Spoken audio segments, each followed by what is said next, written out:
Okay, hold on.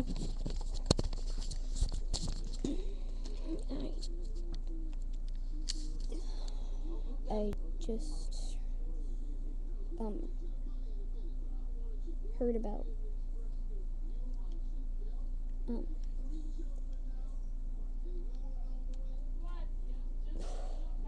your grandma dying, and it's really hard to go through. I know I've suffered with that before, and it's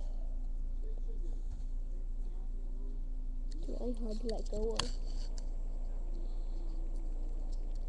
And I completely get what you're going through. I mean, I go through it all the time.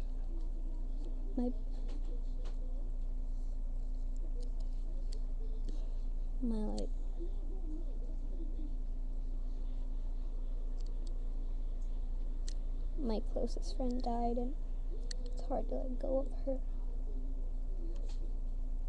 It's hard because I'm terrified of ghosts, and when I don't know.